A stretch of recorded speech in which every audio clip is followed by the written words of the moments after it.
나는 가족이라는 말이 언제나 따뜻하다고 믿지 않는다. 오히려 가족이기 때문에 더 조심해야 할 때가 있다. 피보다 진한 정이 있다는 말이 있지만 피가 가깝다는 이유로 상처가 정당화되는 순간도 많다. 그래서 나는 가족이니까 참아라 라는 말을 경계한다. 참는다고 관계가 좋아지는 게 아니라 참는 사람이 먼저 무너지는 경우를 너무 많이 보았기 때문이다.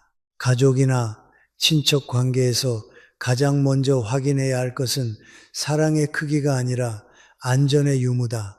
마음이 안전한가, 말이 안전한가, 나의 존엄이 안전한가. 이 세 가지 중 하나라도 반복적으로 깨진다면 그 관계는 정리 이전에 거리가 필요하다.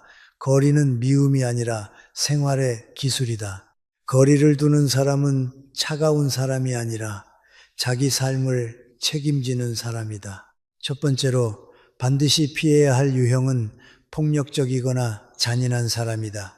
여기서 폭력은 손이 올라가는 것만 말하지 않는다. 말로 때리는 사람, 분위기로 위협하는 사람, 눈빛과 침묵으로 상대를 굴복시키는 사람도 폭력적이다. 가족 모임에서 누군가가 큰 소리를 치면 주변 사람들은 곧바로 조용해진다. 괜히 건드리면 또 난리 난다라는 학습이 생기기 때문이다. 그 순간 관계의 중심은 사랑이 아니라 공포가 된다. 공포로 유지되는 관계는 이미 관계가 아니다. 그것은 통제다. 이런 사람들과 가까이 지내면 자신도 모르게 참는 습관이 몸에 붙는다. 처음엔 화가 나지만 다음엔 체념하고 그 다음엔 원래 저 사람은 그래라고 합리화한다. 결국 피해자가 피해를 정상으로 받아들이게 된다. 나는 이것이 가장 위험하다고 본다. 가족이라는 이름이 폭력을 용서하는 면허가 되면 안 된다. 폭력은 혈연으로 완화되지 않는다. 폭력은 폭력일 뿐이다. 이런 사람에게는 미안해할 필요가 없다. 먼저 지켜야 할 것은 예의가 아니라 생존이다. 그 다음으로 가까이 두면 안 되는 유형은 거짓말과 불성실이 습관인 사람이다. 거짓말은 관계의 기둥을 갉아먹는다. 단 한 번의 거짓말보다 더 무서운 것은 거짓말을 해도 된다고 믿는 태도다. 그런 사람은 자기 편의를 위해 사실을 바꾸고 책임을 피하기 위해 말을 뒤집고 이득이 필요할 때 눈물을 이용한다. 친척이든 형제든 이런 사람에게 중요한 것은 진실이 아니라 유리함이다. 그와 가까이 있으면 우리는 점점 확인하고 의심하게 된다. 정말 그럴까? 이번에도 또 바뀌겠지? 이런 의심이 반복되면 마음이 지친다. 관계는 원래 마음이 쉬는 곳이어야 하는데 오히려 마음이 긴장하는 곳이 된다. 거짓말쟁이는 대개 두 가지로 나뉜다. 첫째는 이득을 위해 거짓말하는 사람, 둘째는 체면을 지키기 위해 거짓말하는 사람이다. 둘 다 결과는 같다. 결국 신뢰가 사라진다. 신뢰가 없는 관계는 거래가 된다. 거래가 되면 당신의 순수한 마음은 계속 손해를 본다. 그래서 나는 이런 사람에게는 정보를 줄이지, 감정을 줄이지, 기대를 줄이지 라고 말한다. 정보는 무기가 될 수 있고 감정은 약점이 될 수 있으며 기대는 실망을 낳기 때문이다. 세 번째로 조심해야 할 사람은 이용하는 사람이다. 이들은 보통 아주 친절하다. 부탁할 때는 세상에서 가장 다정한 목소리를 낸다. 하지만 내가 힘들 때는 연락이 없다. 도움은 일방향이고 의무는 나에게만 있다. 처음에는 어렵다니 도와줘야지라는 마음이 생긴다. 그런데 그 도움의 횟수가 늘어나면서 이상한 감정이 따라온다. 도와주고 나면 뿌듯함이 아니라 피로가 남는다. 그 피로는 우연이 아니다. 그것은 내가 사람으로 존중받지 못하고 도구로 쓰이고 있다는 신호다. 이용하는 사람에게 가장 흔한 덫은 죄책감이다. 가족인데 이 정도도 못해줘? 친척인데 그렇게 차갑게 굴 거야? 라는 말로 나를 몰아세운다. 여기서 반드시 기억해야 한다. 가족이기 때문에 더 신중해야지. 가족이기 때문에 내 삶을 바치라는 뜻은 아니다. 내가 내 삶을 지키지 못하면 그 누구도 대신 지켜주지 않는다. 도움은 사랑이지만 착취는 관계를 죽인다. 네 번째는 두 얼굴을 가진 사람이다. 앞에서는 웃고 뒤에서는 말을 바꾸는 사람이다. 이런 사람은 관계를 연결이 아니라 소문으로 유지한다. 내가 한 말을 이 사람에게 하면 그 말이 조금씩 변형되어 다른 사람에게 전달된다. 결국 나는 내가 하지 않은 말에 책임을 지게 된다. 특히 가족과 친척은 연결망이 촘촘하다. 한 번 퍼진 말은 쉽게 거두기 어렵다. 그래서 두 얼굴을 가진 사람에게는 깊은 이야기를 하지 않는 것이 가장 좋은 방어다. 가까워질수록 상처가 커진다. 친해지는 속도를 늦추는 것이 지혜다. 여기까지 네 가지 유형을 말했지만 공통된 기준은 하나다. 그 사람을 만나고 난 뒤 내 마음이 더 좁아지는가, 더 넓어지는가, 더 좁아진다면 이미 경고등이 켜진 것이다. 사람은 말로 나를 존중한다고 말할 수 있다. 하지만 진짜는 반복되는 행동에서 드러난다. 나는 관계에서 착한 사람이 되기보다 분명한 사람이 되라고 말하고 싶다. 착하려고만 하면 악한 사람에게 끌려간다. 분명하면 내 삶의 중심이 선다. 오늘은 여기까지다. 다음 부분에서는 존중이 없는 사람, 질투하는 사람, 이기적인 사람, 통제 불가능한 중독 성향의 사람을 어떻게 알아보고 가족이라는 울타리 안에서 현실적으로 어떤 거리를 만들어야 하는지 구체적으로 이야기하겠다. 나는 앞에서 네 가지 유형을 이야기했다. 폭력적이거나 잔인한 사람, 거짓말과 불성실이 습관인 사람, 이용하는 사람, 두 얼굴을 가진 사람. 여기서 많은 분들이 이렇게 묻는다. 교수님, 그게 가족이면 어떻게 합니까? 아예 끊을 수도 없는데요. 나는 그 질문이 아주 현실적이라고 생각한다. 그래서 내가 강조하는 것은 절연이 아니라 거리의 설계다. 관계는 끊는 것보다 조절하는 것이 더 어렵지만 조절할 수 있을 때 삶이 훨씬 안전해진다. 다섯 번째로 가까이 두지 말아야 할 유형은 존중이 없는 사람이다. 존중이 없는 사람은 대개 자신이 무례하다는 것을 인정하지 않는다. 오히려 이렇게 말한다. 나는 원래 솔직해. 가족끼리 이 정도 말도 못해? 너 생각해서 하는 말이야. 그런데 솔직함과 무례함은 다르다. 진심이란 상대를 살리는 말이고 무례는 상대를 줄이는 말이다. 존중이 없는 사람은 상대의 선택을 가볍게 취급한다. 내가 어떤 일을 하든 그걸 해서 뭐해? 라고 말하고 내가 힘들다고 하면 그 정도도 못 버티냐? 라고 말한다. 그 말들은 대단한 비난이 아닌 것처럼 들리지만 반복되면 사람의 자존을 무너뜨린다. 특히 가족 안에서는 존중이 권리가 아니라 서열로 바뀌기 쉽다. 나이가 많다는 이유로, 돈을 더 벌었다는 이유로, 먼저 결혼했다는 이유로 자기 말이 정답이 되어버린다. 그때부터 대화는 토론이 아니라 지시가 된다. 지시가 계속되면 우리는 내 삶의 주인이 아니라 누군가의 조연처럼 느끼게 된다. 그래서 존중이 없는 사람에게는 첫째, 설명을 줄여야 한다. 설명이 길어질수록 그들은 더 끼어든다. 둘째, 대답을 짧게 해야 한다. 그건 제 결정입니다. 그 부분은 제가 알아서 하겠습니다. 셋째, 같은 말을 반복해야 한다. 존중이 없는 사람은 한 번에 알아듣지 않는다. 내 선을 시험하기 때문이다. 선은 한 번 그어서는 선이 되지 않는다. 반복될 때 선이 된다. 여섯 번째 유형은 질투와 비교가 습관인 사람이다. 질투하는 사람은 기쁨을 함께 나누지 못한다. 내가 잘 되면 축하보다 평가가 먼저 나온다. 운이 좋았네. 누가 도와줘서 그런 거지. 그 정도는 누구나 해.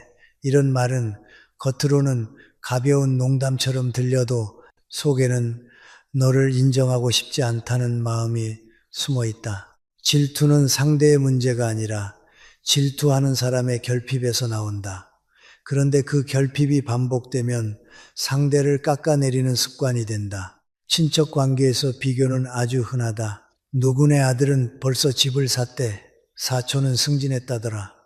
이렇게 비교하는 말은 듣는 사람을 쥐어짜고 말하는 사람은 은근한 우월감을 얻는다. 이 구조는 관계를 망친다. 비교는 발전을 위한 자료가 아니라 관계를 위한 칼이 되기 때문이다.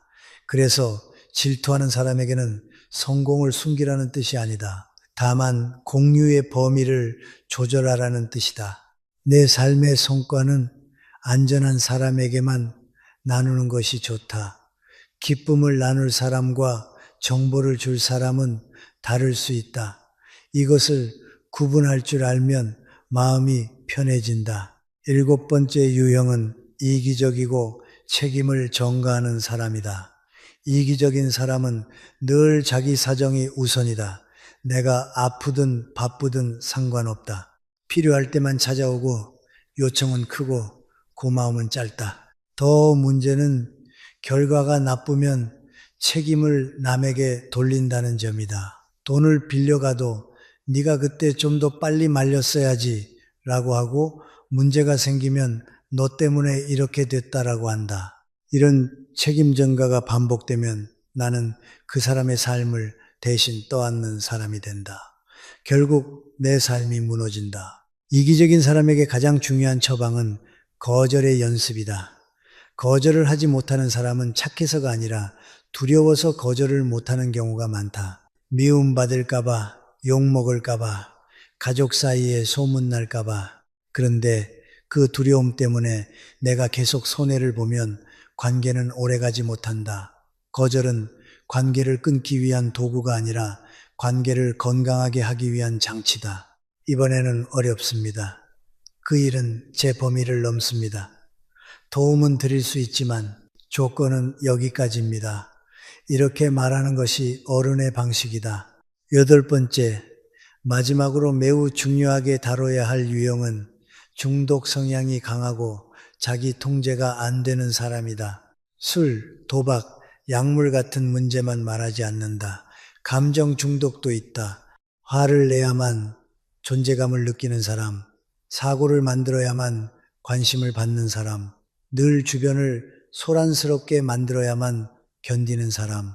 이런 사람은 가족 안에서 특히 위험하다. 가까운 사람이기 때문에 이번만 마지막이 계속 반복되기 때문이다. 그리고 그 반복 속에서 피해자는 점점 더 깊이 끌려 들어간다. 중독과 통제 불능 앞에서는 선해만으로 해결되지 않는다. 나는 이것을 냉정하게 말한다. 사랑은 치료가 아니다. 치료는 치료이고 사랑은 사랑이다. 중독 문제는 전문가의 도움, 구조적인 지원, 그리고 본인의 의지가 함께 있어야 한다. 가족이 할 수 있는 것은 2가지다. 하나는 피해를 막는 경계다. 돈은 더 이상 빌려줄 수 없다. 폭언이 시작되면 나는 자리를 뜬다. 위험한 상황이면 외부 도움을 요청한다. 둘째는 치료로 연결하는 안내다. 도움이 필요하면 병원이나 상담센터를 함께 알아보자. 하지만 그 이후의 선택은 결국 그 사람 몫이다. 가족이 대신 책임질 수 없다. 여기서 많은 분들이 죄책감을 느낀다. 내가 가족인데 내가 끝까지 붙잡아야 하지 않나. 그러나 나는 죄책감과 책임을 구분하라고 말한다. 책임은 내가 할 수 있는 범위에서 하는 것이고 죄책감은 내가 할 수 없는 것까지 떠안는 것이다. 죄책감으로 살면 결국 2 사람이 함께 무너진다. 한 사람이 살기 위해서는 먼저 한 사람이 서 있어야 한다. 경계는 냉정함이 아니라 생존의 지혜다. 정리해보자. 가족이나 친척이라도 가까이 두면 안 되는 사람의 특징은 단순하다. 그들과 함께 있을수록 내가 더 불안해지고 더 위축되고 더 초라해지는가. 그렇다면 관계를 의무로 유지하지 말고 거리로 조절해야 한다. 거리는 단절이 아니다. 거리는 선택이다. 그리고 선택은 성숙이다. 가족 관계에서 거리를 말하면 많은 분들이 곧바로 극단을 떠올린다. 그럼 연락을 끊으라는 겁니까? 명절에도 안 가라는 말입니까? 나는 그렇게 말하지 않는다. 내가 말하는 거리는 현실적인 조절이다. 관계를 유지하되 상처가 반복되는 통로를 차단하는 기술이다. 말하자면 물이 새는 집에서 집을 허물지 않고도 먼저 수도관을 잠그는 일과 같다. 우선 가장 많이 부딪히는 장면이 있다. 가족 모임이다. 모임에서 폭언이 시작되고 비교가 나오고 조롱이 튀어나오면 사람은 순간적으로 얼어붙는다. 여기서 맞서면 분위기가 깨진다는 압력이 있기 때문이다. 그래서 나는 가족 모임에서 쓸 수 있는 짧은 문장을 미리 준비하라고 권한다. 길게 설명하면 그들은 틈을 타고 들어온다. 짧고 단정해야 한다. 예를 들면 이런 식이다. 그 말은 듣기 어렵네요. 그 이야기는 여기서 그만합시다. 제 선택은 제가 책임지겠습니다. 비교는 하지 않았으면 합니다. 그리고 가장 중요한 문장이 하나 더 있다. 저는 이 자리에서 더 이상 그 대화를 하지 않겠습니다. 이 문장을 말한 뒤에도 상대가 멈추지 않으면 다음 단계는 행동이다. 말로 선을 그었으면 행동으로 선을 지켜야 한다. 화장실을 다녀오겠다고 잠시 자리를 비우거나 다른 방으로 이동하거나 상황이 심하면 먼저 귀가하는 것이다. 많은 사람들이 여기서 망설인다. 내가 먼저 나가면 내가 예의 없는 사람이 되는 것 아닐까. 그런데 기억하자. 예의는 나를 지키지 못하면 껍데기다. 예의는 상호 존중 위에서만 의미가 있다. 폭언과 조롱이 난무하는 자리에서 내가 끝까지 앉아 있는 것은 예의가 아니라 자기 방치가 된다. 다음으로 가장 흔한 갈등은 전화와 메시지다. 가족은 물리적으로 멀어도 심리적으로는 늘 연결되어 있다. 특히 이용하는 사람, 책임을 전가하는 사람, 중독 성향이 있는 사람은 밤이든 새벽이든 연락을 한다. 그때 우리는 또다시 죄책감에 잡힌다. 가족인데 받지 않으면 큰일 나는 것 아닐까. 그래서 나는 연락에도 규칙이 필요하다고 말한다. 규칙이 없으면 상대의 감정이 내 삶의 리듬을 지배한다. 연락 규칙은 단순하다. 첫째, 시간을 정한다. 밤 9시 이후는 받지 않는다. 급한 일은 낮에 이야기하자고 한다. 둘째, 횟수를 정한다. 주 1회만 통화한다. 나머지는 문자로만 확인한다. 셋째, 주제를 정한다. 돈, 험담, 비교, 과거 비난은 통화 주제가 아니다. 그 주제가 나오면 그 이야기는 못하겠습니다. 라고 말하고 끊는다. 여기서 중요한 것은 변명하지 않는 것이다. 제가 요즘 바빠서요. 라고 하면 바쁜 것이 끝나면 다시 요구가 들어온다. 하지만 저는 이 시간에는 전화를 받지 않습니다. 라고 말하면 그것은 내 원칙이 된다. 원칙은 상대가 아니라 내가 지키는 것이다. 그리고 가족 갈등에서 가장 위험한 분야가 돈이다. 빌려달라는 부탁, 보증 서달라는 말, 공동명예 이야기, 투자 권유, 사업 동업 이런 것들은 가족이라는 이유로 더 쉽게 무너진다. 나는 냉정하게 말한다. 돈이 섞이면 사랑이 시험대에 오른다.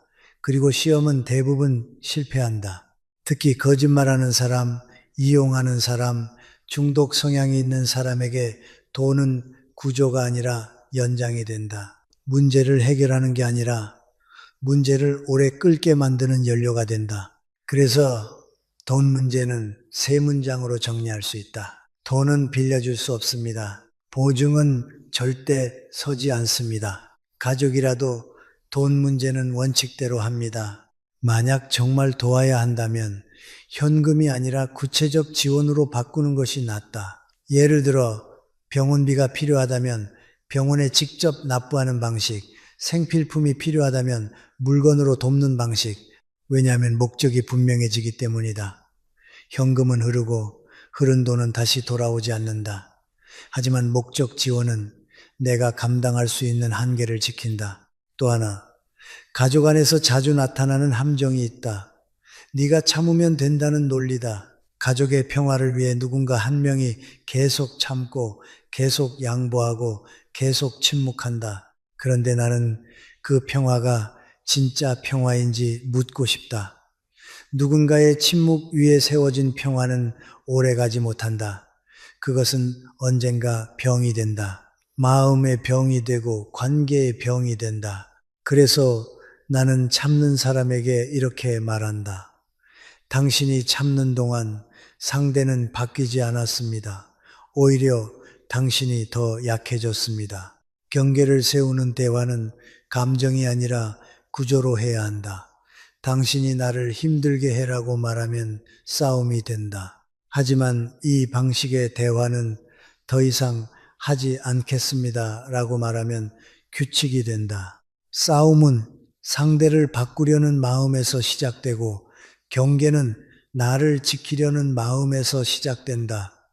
이 차이가 관계의 결과를 바꾼다. 마지막으로 가족 관계에서 거리를 지킬 때 꼭 필요한 태도가 있다. 그것은 미움이 아니라 담담함이다. 상대를 벌 주려는 마음으로 거리를 두면 내 마음이 더 피곤해진다. 하지만 내 삶을 정상으로 돌려놓기 위해 거리를 두면 마음이 차분해진다. 가족은 바꾸기 어려운 관계다. 그렇다고 내가 무너져야 하는 관계는 아니다. 가까운 사람일수록 우리는 더 성숙한 기술이 필요하다. 사랑과 경계는 반대가 아니다. 사랑이 있기 때문에 경계가 필요하다. 내가 무너져 버리면 사랑도 함께 무너진다. 나는 인간관계를 오래 관찰하면서 한 가지 결론을 얻었다. 관계는 감정으로 시작하지만 결국 원칙으로 유지된다는 사실이다. 젊을 때는 정으로 버틴다. 미안해서 버티고 가족이니까 버티고 나만 참으면 된다고 믿으며 버틴다. 그런데 나이가 들수록 우리는 알게 된다. 정만으로는 부족하다는 것을. 정은 따뜻하지만 정은 때때로 사람을 약하게 만든다. 약해진 마음은 결국 상처를 더 깊게 만든다. 그래서 나는 관계에서 가장 중요한 질문을 이렇게 바꿔보라고 말한다. 저 사람을 얼마나 사랑하느냐가 아니라 저 관계가 나를 어떤 사람으로 만들고 있느냐라고. 가까운 사람과의 관계는 내 성격을 만든다. 나의 말투를 만들고 나의 표정을 만들고 나의 삶의 리듬을 만든다. 폭언을 듣고 사는 사람은 점점 작아지고 거짓말 속에 사는 사람은 점점 의심이 많아지고 이용당하는 사람은 점점 피곤해지고 비교 속에 사는 사람은 점점 불안해진다. 우리는 모르는 사이에 관계의 분위기를 닮아간다. 그래서 관계는 단순히 사람과 사람의 연결이 아니다. 관계는 내가 어떤 인간으로 살아갈지를 결정하는 환경이다. 이 지점에서 내가 꼭 강조하고 싶은 원칙이 있다. 첫째, 관계에서 가장 먼저 지켜야 할 것은 체면이 아니라 존엄이다. 체면은 남이 보는 나이고 존엄은 내가 느끼는 나다. 체면을 지키려고 존엄을 잃으면 결국 둘 다 잃는다. 가족 모임에서 웃고 있었지만 집에 돌아와서 며칠을 앓는 사람을 나는 많이 보았다. 그 웃음은 체면이었고 그 아름은 존엄의 붕괴였다. 존엄이 무너지면 사람은 자기 자신을 믿지 못한다. 자기 자신을 믿지 못하면 삶이 흔들린다. 둘째, 죄책감을 기준으로 결정을 내리지 말아야 한다. 가족 관계에서 죄책감은 흔하다. 내가 더 이해해야지. 내가 참아야지. 내가 도와야지. 그런데 죄책감이 계속 기준이 되면 나는 늘 불리한 위치에 서게 된다. 죄책감은 관계를 회복시키는 힘이 아니라 착취가 계속되게 만드는 연료가 되기도 한다. 책임과 죄책감은 다르다. 책임은 내가 할 수 있는 범위를 아는 것이고 죄책감은 내가 할 수 없는 것까지 떠안는 것이다. 책임은 사람을 성숙하게 하지만 죄책감은 사람을 지치게 한다. 셋째, 경계는 말로 끝나는 것이 아니라 행동으로 완성된다. 우리는 종종 말한다. 이제부터는 안 할게요. 다음부터는 거리를 둘게요. 하지만 말만으로는 아무것도 바뀌지 않는다. 상대는 다시 시험한다. 그래도 가족인데 이번만 너무 냉정한 거 아니야? 이 시험을 통과하는 방법은 단 하나다. 같은 원칙을 같은 방식으로 반복하는 것이다. 전화를 받지 않기로 했으면 받지 않는다. 돈을 빌려주지 않기로 했으면 빌려주지 않는다. 모욕적인 말이 나오면 자리를 떠나기로 했으면 떠난다. 그 반복이 내 삶의 법이 된다. 법이 서면 마음이 편해진다. 넷째, 사람을 바꾸려 하지 말고 통로를 바꿔야 한다. 포곤하는 사람을 설득해서 온순하게 만들려고 하면 내 에너지가 먼저 닳는다.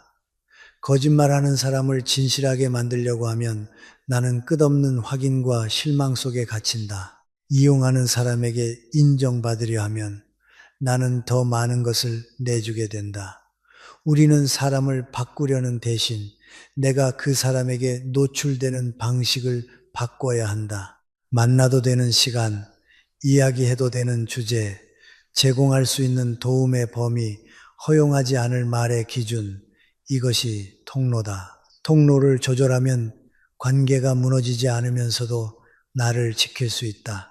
다섯째, 가까운 관계일수록 나의 삶이 중심이어야 한다. 가족은 삶의 일부이지 삶의 전체가 아니다. 그런데 어떤 사람들은 가족 관계 때문에 자기 삶을 포기한다. 자신의 꿈을 포기하고, 자신의 건강을 포기하고, 자신의 평안을 포기한다. 나는 그렇게 살지 말라고 말하고 싶다. 가족을 위해 내가 무너지는 것은 희생이 아니라 붕괴다. 특히 중년 이후에는 한번 무너진 마음을 다시 세우는데 시간이 오래 걸린다. 그러니 더더욱 중심을 지켜야 한다. 여기서 나는 한 문장으로 결론을 내린다. 가족이기 때문에 더 가까워져야 하는 것이 아니라 가족이기 때문에 더 건강한 거리가 필요하다. 건강한 거리는 결국 건강한 사랑을 가능하게 한다. 가까이 붙어 있을 때는 다툼이 커지고 거리가 있을 때는 서로를 존중할 여지가 생긴다. 우리는 종종 가까움을 사랑이라고 착각한다. 하지만 사랑은 가까움이 아니라 존중이다.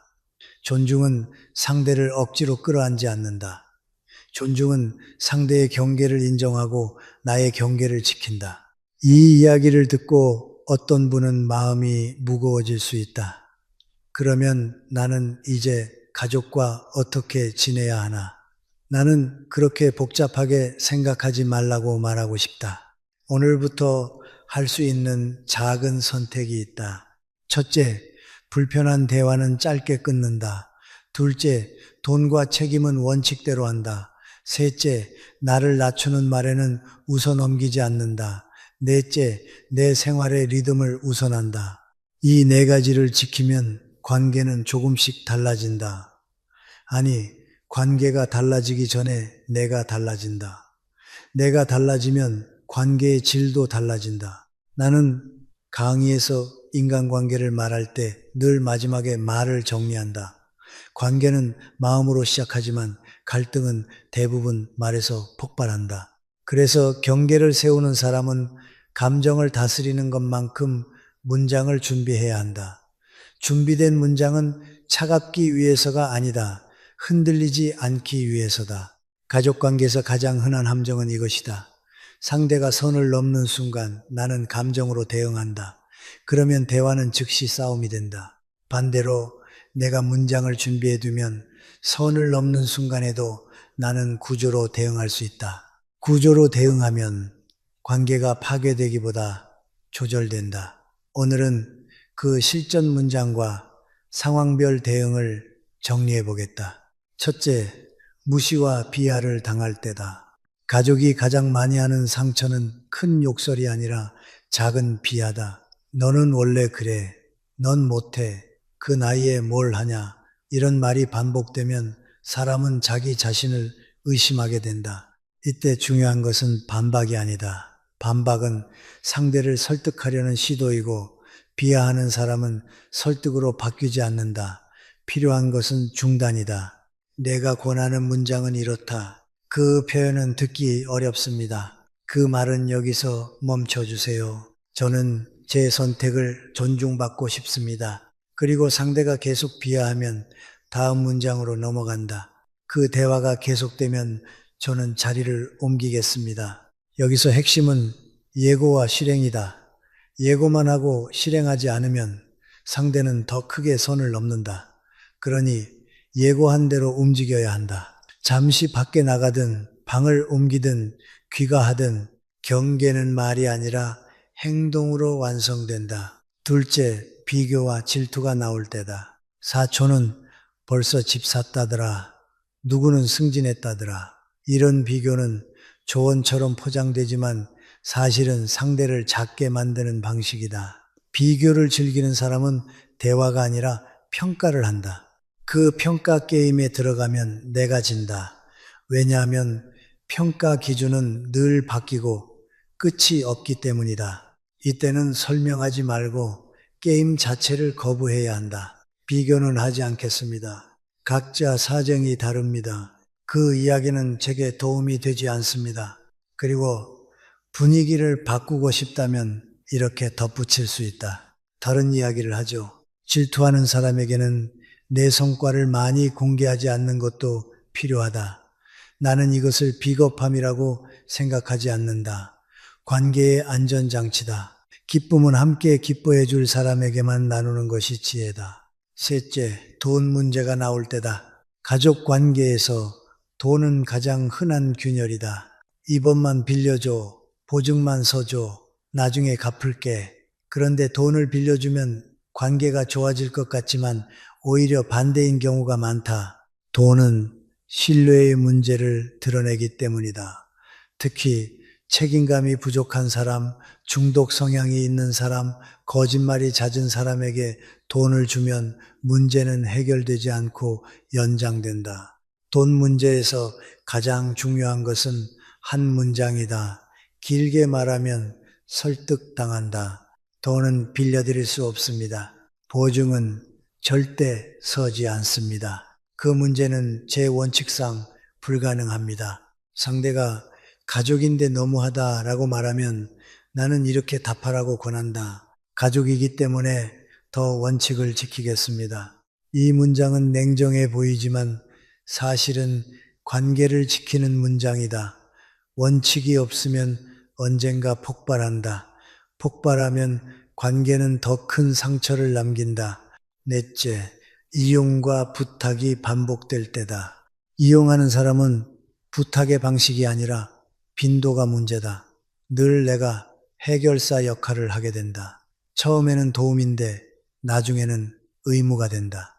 이때는 도움의 범위를 정해야 한다. 도와주지 않겠다가 아니라 여기까지는 가능하다로 바꾸는 것이 갈등을 줄인다. 이번에는 여기까지만 도울 수 있습니다. 시간은 30분만 가능합니다. 이후에는 본인이 해결하셔야 합니다. 그리고 가장 중요한 문장 하나. 이 문제는 제가 책임질 수 없습니다. 책임을 떠넘기는 사람은 내가 거절할 때 화를 낸다. 하지만 그 분노는 내가 잘못해서가 아니라 그 사람이 통제를 잃어서 생긴다. 통제를 잃는 순간 상대는 감정으로 몰아붙인다. 그때 내가 흔들리면 다시 원점이다. 다섯째, 중독과 통제, 불능이 있을 때다. 이 경우는 가장 조심해야 한다. 감정적으로 달래면 더 깊이 끌려간다. 나는 이런 경우에는 도움과 동조를 분리하라고 말한다. 도움은 가능하지만 동조는 하지 않는다. 특히 돈, 거짓말의 반복, 폭언, 폭력은 절대 용납하지 않는 선을 분명히 해야 한다. 폭언을 하면 대화를 중단합니다.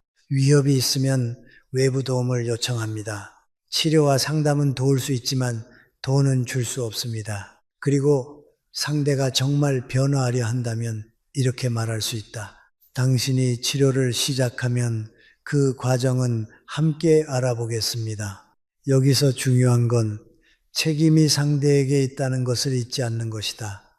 가족은 구해줄 수 있지만 대신 살아줄 수는 없다. 마지막으로 나는 관계에서 가장 어려운 순간을 이렇게 정의한다. 선을 그을 때 나를 나쁜 사람으로 보일까 두려운 순간.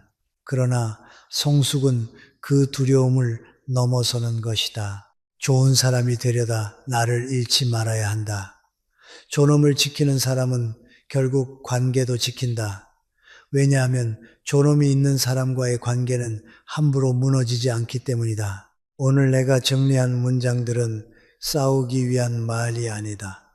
내 삶을 지키기 위한 말이다. 가족이든 친척이든 내가 무너지면 사랑도 함께 무너진다. 그러니 먼저 서 있어야 한다. 서 있는 사람이 되어야 한다. 그게 인생의 기본이다. 나는 이제 마지막으로 이 모든 이야기를 내가 어떤 삶을 살 것인가라는 질문으로 묶어보려 한다. 사람들은 인간관계를 기술로만 생각하지만 사실 관계는 인생관의 결과다. 내가 어떤 기준으로 살아가는지, 무엇을 지키고 무엇을 포기하지 않는지 그 방향이 관계의 모양을 만든다. 그래서 경계는 단순한 방법이 아니라 태도다. 태도는 하루아침에 바뀌지 않지만 한 번 정하면 삶이 달라진다. 나는 관계에서 가장 중요한 기준을 세 가지로 정리한다. 첫째, 나를 해치는 관계는 사랑이 아니라 습관이다. 둘째, 반복되는 상처는 우연이 아니라 구조다. 셋째, 구조를 바꾸지 않으면 나는 계속 같은 자리에서 무너진다. 많은 사람들이 좋은 사람으로 살고 싶어 한다. 그 마음은 아름답다. 하지만 좋은 사람이 되는 것과 이용당하는 것은 다르다.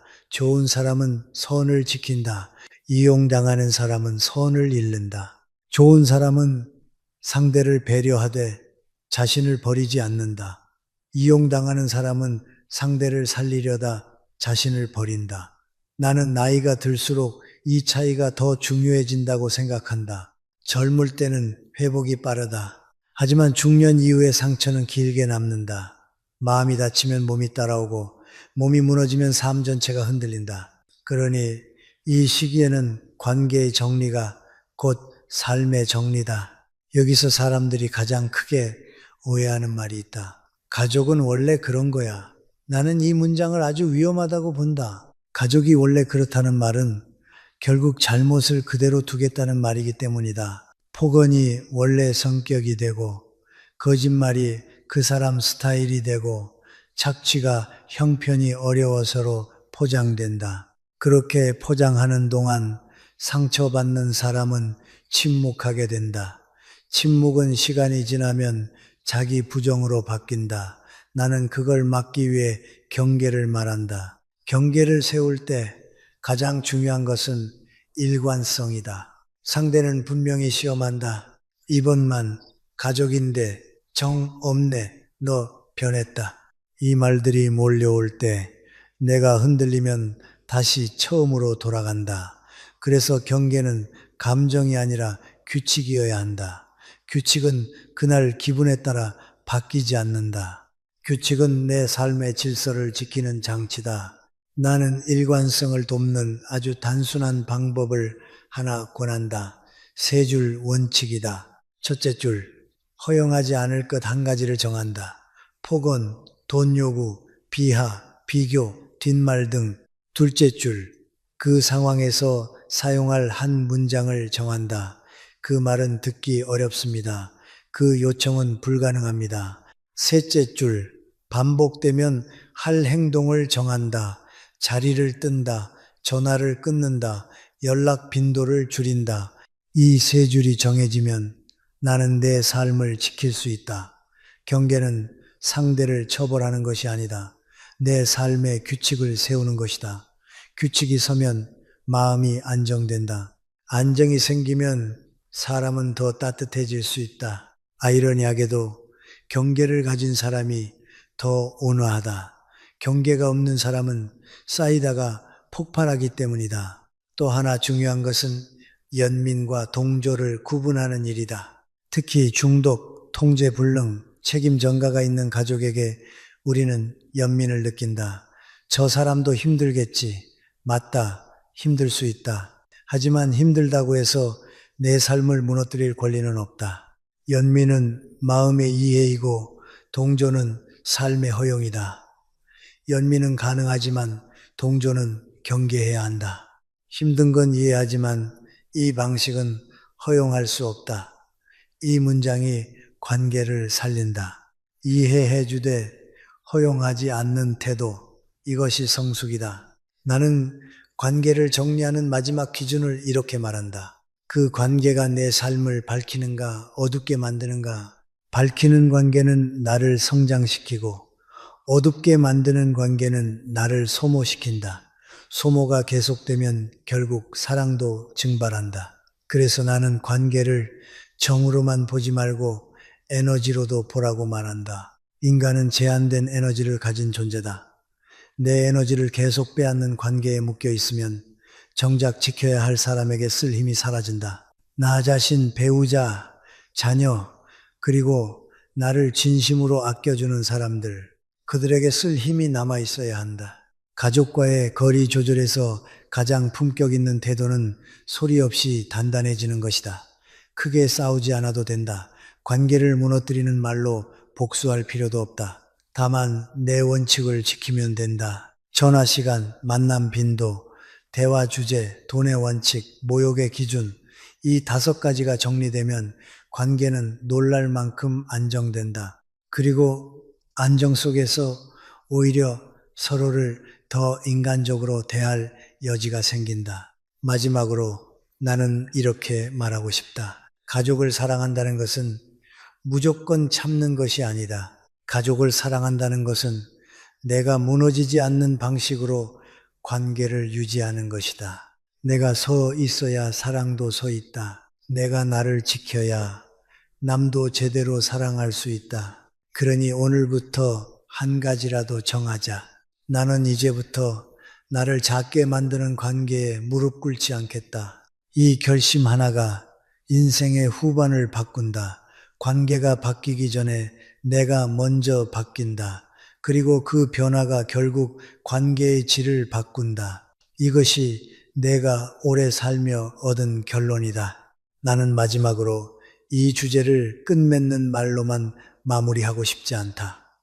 왜냐하면 인간관계는 결심으로 끝나지 않고 반복으로 완성되기 때문이다. 그래서 오늘은 결론을 한 번 더 삶으로 내려놓겠다. 가족, 친척이라도 피해야 할 사람이라는 말은 누군가를 버리자는 뜻이 아니다. 내 삶을 지키자는 뜻이다. 그리고 삶을 지키는 사람만이 오래 사랑할 수 있다. 우리는 종종 관계를 의무로 착각한다. 부모님이 계시니, 집안 분위기가 그러니, 나만 참으면 되니 그렇게 의무를 앞세운다. 하지만 의무로 유지되는 관계는 어느 순간 숨이 막힌다. 숨이 막히면 마음은 차가워지고, 차가워지면 결국 폭발한다. 나는 그 폭발을 너무 많이 보았다. 그래서 폭발 전에 구조를 바꾸라고 말해왔다. 이제 그 구조를 실제로 유지하는 마지막 방법을 정리해 보겠다.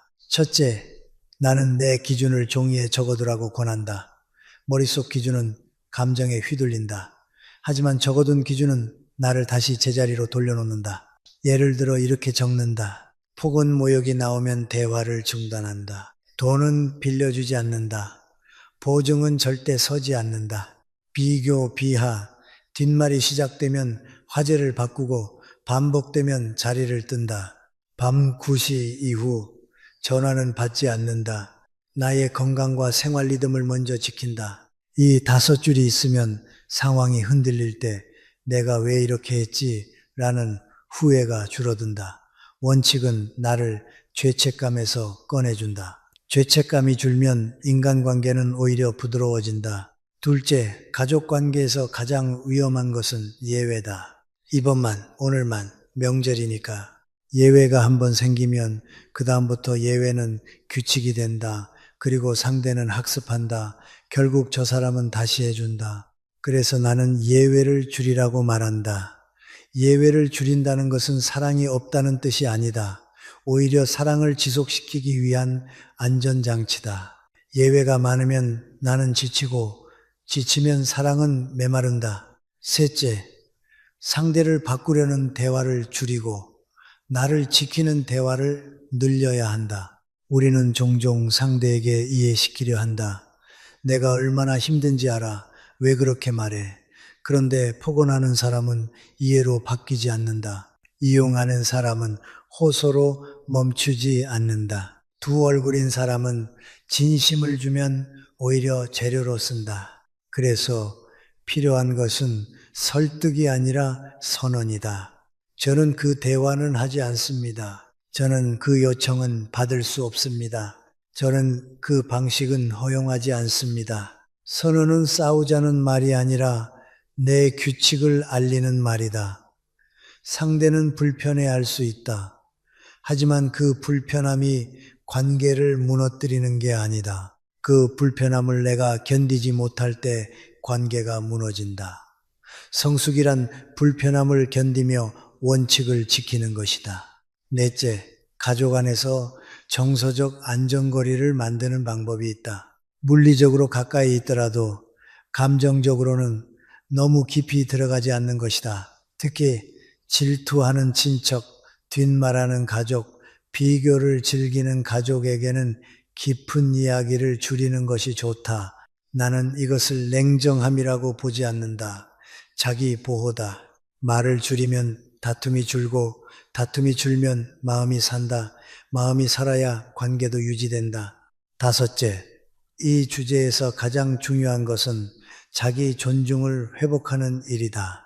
폭언을 듣고도 웃어넘기는 순간 나는 내 존엄을 조금씩 잃는다. 이용당하면서도 내가 더 도와줘야지 라고 생각하는 순간 나는 내 삶의 주도권을 잃는다. 비교를 들으면서도 내가 부족해서 그래 라고 생각하는 순간 나는 내 가치를 남의 기준에 맡긴다. 자기 존중이 무너진 사람은 관계를 지키는 것 같지만 사실은 자기 자신을 버리며 관계를 붙잡는다.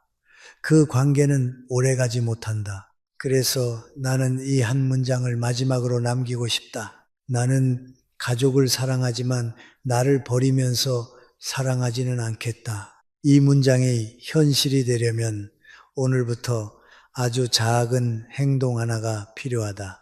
딱 한 가지 상황에서 내 원칙을 실행하는 것이다. 전화가 불편한 시간에 오면 받지 않는다.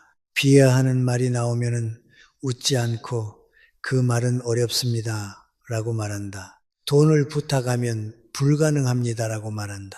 뒷말이 시작되면 자리를 옮긴다. 이 작은 행동이 쌓이면 내 삶은 더 이상 누군가의 감정에 끌려가지 않는다. 마지막으로 나는 관계의 진짜 목적을 이렇게 정의한다.